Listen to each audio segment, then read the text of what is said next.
שלום וברכה מוריי ורבותיי, ונהפוך הוא אשר ישלטו היהודים המה בשונאיהם. פסוק מהמגילה, כולנו קוראים אותו, כולנו מכירים אותו, כולנו שרים ונהפוך ונהפוך ונהפוך. מה ההתלהבות שלנו? מה המילים הללו מסמלות לנו? על עם ישראל עבר כל כך הרבה ניסים, כל כך הרבה בעיות שנפטרו במהלך השנים. מה קרה ביום פורים שגרם לשתי המילים לככב בראש פסגת השירים ובמגילת אסתר, ונהפוך הוא? התשובה היא חד משמעית. אומר לך אלוקים, עד היום חשבת שאני יודע לפתור בעיות.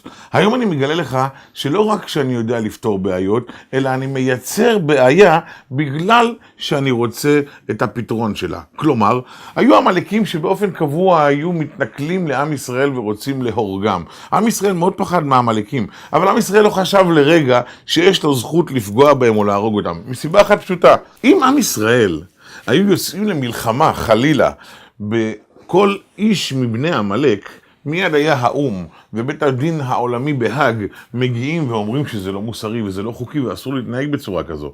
אבל כאשר הגיעו העמלקים וביקשו להרוג את עם ישראל, כולם הסכימו עם זה שזה הגיוני וזה לא בדיוק משהו שייך לבית המשפט וגם לא שייך לאום. באותו רגע כולם הסכימו עם זה שעם ישראל הולך להיכחד מן העולם, והשדה קרב הזה לא מעניין אף אדם בעולם. ברגע שהתנתקו כולם מאותו שדה קרב, קוים ונהפוך הוא אשר ישלטו היהודים המה בשונאיהם. ושתי מתה, הגיעה אסתר, בא מרדכי דודה ושינה את הגזרה, ומרגע זה ואילך כל היהודים הולכים להרוג את מבקשי נפשם.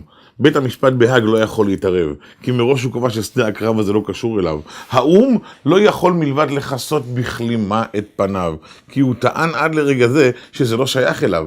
אם זה לא שייך, גם עכשיו זה לא שייך. ואז עם ישראל הבינו. האלוקים יצר את הבעיה של השמדת עם ישראל בכדי להשמיד את העמלקים. כי זה לא שיש בעיה ויש לה פתרון, אלא הפתרון מגיע אך ורק על ידי הבעיה. זה אומר שלא משנה באיזה מצב אתה נמצא, ואילו בעיות ניצבות לפתחך, הם בעצם הפתרונות שלך, ומשם תגיע הישועה הגדולה. ברכת אדר שני שמח, ופורים שמח בקרוב, וברוכים תהיו.